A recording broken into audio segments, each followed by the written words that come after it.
Hey, this is Zach Everson, editor-in-chief of Louisville.com. We are here at the Twin Spires, as you can tell, Churchill Downs, where we're talking Kentucky Derby 138. I'm here with Jesse Oswald, one of our turf riders, Webb, who is the editor of Louisville Magazine, and one of our other turf riders, Tony Singleton. We're going to start with Tony on his thoughts on Derby. Last year, Tony placed one bet on Derby. Actually, well, more than one, but And they both won, right? that's right. Yeah, so you heard people say they picked Animal Kingdom last year, but they may have made 50 bets. Tony made 2 bets and had a winning exacta, and had Animal Kingdom across the board. so maybe we're just going to talk to Tony today. Okay. What are your thoughts? Who are you picking? Right now, of course, it's fluid, always fluid here at Churchill, but I'm leaning towards Gemologist. I really liked his presence in the wood and the way he fought back to capture the victory. Also, as kind of an upset, you can't rule out Calvin on Take Charge Indy out of the 3-hole. I mean, Take Charge Indy looked good in the Florida Derby.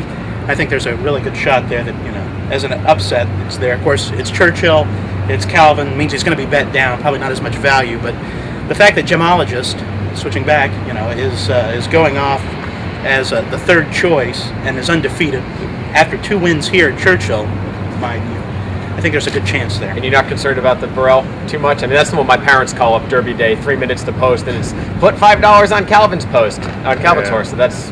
Well, I mean, he's in the 3-hole. Yeah. Calvin on the rail, near the rail. Can't count him out. Okay. We've got Webb, who mentioned earlier is the editor of Louisville Magazine, just moved here from Arkansas. That's right, yeah. You've covered Derby before? I did. I covered Derby from '87, Ali Sheba through Louis T. I'm the only living Arkansan who bet on neither Louis T. nor Smarty Jones and lived to talk about it. So, but yeah, I had but that's been 20 years. And the thing that's really been different this year is it's become such a tourist spectacle.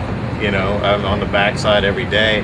Back in the early 90s, late 80s, there'd be a few media. There'd always be the media horde and the horses and a few fans. And now it's an event. You would never think horse racing was in trouble if you were out there this week. Cool. So it's been an interesting perspective. Now, you had an interesting conversation with Mark Johnson, the track announcer, about Sabre. I did, yeah. I asked him who he liked, and he threw out, Union Rags, which is the in horse this week, and I think he mentioned Hanson a little bit. And then he mentioned Sabre Cat, which is a horse trained by Steve Asmussen, whom I had disregarded entirely after his Arkansas Derby race. He finished third to Bodemeister, who won by like 9 lengths and could have won by 20.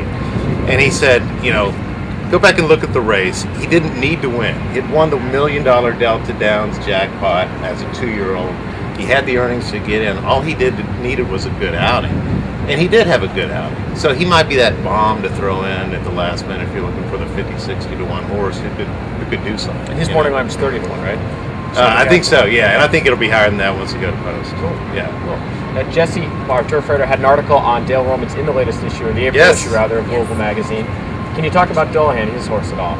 Well, I think Dullahan is probably Roman's best chance. He had Patio Prado a couple years ago. He finished 3rd. Shackelford finished 4th last year. I really think Dullahan's going to be his shot this year. This is a horse that has turf pedigree, so that's been something that a lot of people have been kind of holding back on him.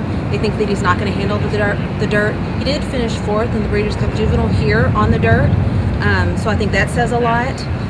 He's going to be someone that's either close to the back or hopefully mid-pack that will close on some of these fast runners. I mean, I'm expecting Trinniberg to shoot out and take the lead. He's the sprinter that's never gone a mile. He's going to dart for the lead. Bodemeister will likely follow. Hanson's going to want to get up there as soon as he can.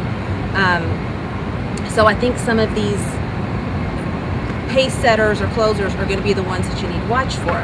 Dullahan being a great one. Take Charge Indy, he's another one that he'll probably be close to the pace. I could see Calvin doing the same type of thing that he did with Super Sabre. But yeah, Romans is really high on this horse. He thinks he's going to get the distance. He knows he likes the dirt. So I think he's my top pick. Now, the only horse I got the entire Breeders' Cup weekend last November was one Jesse told me. So if I'm placing one bet on Derby, who do I put? Put Dullahan, include Union Rags. Union Rags, he was the star going into the Breeders' Cup Juvenile. He got beat by Hanson. He's done a few things, but he hasn't shined quite as brightly as people were anticipating. He's still a great horse. Michael Matz trained him. Same trainer that trained Barbaro. He knows what he's doing. He knows how to get to the Derby. Some of the stuff that Union Rags has done, he hasn't needed to win. He needs to be ready to win on Saturday. So include those two. Kind of the wise horse that people are talking about right now is Daddy Knows Best. Definitely want to include him as well. Okay. Last question. Who's coming in last? Tony? Well, I'm the other daddy horse, Daddy Longlegs, out of the one Out of the hole. one hole. Okay. I'm tempted to say Triniberg because he's the sprinter. He's never run farther than 7 furlongs, and I do think he'll get out and set maybe some historically fast fractions and just hit the 8th hole, and that'll be it. So I'm going to say Triniberg. I'll agree. Triniberg. He's going to wear himself out. He's going to be just falling back, hoping not to get run over. Triniberg was who I was going with. I'll take a contrarian. I'm going to go with Hansen. I'm just going to throw that out Oh, there. wow. I'm just Okay. absolutely putting that out Going there. against the locals. Exactly. Nicely done, Zach. Exactly. All right. So anyways, Zach Everson here, Louisville.com. Follow us all week, not just for Derby, the horse racing aspect, but we've got celebrity rankings. We've got people at all the parties previewing them, recapping them, and just keep checking Louisville.com. Thanks and good luck.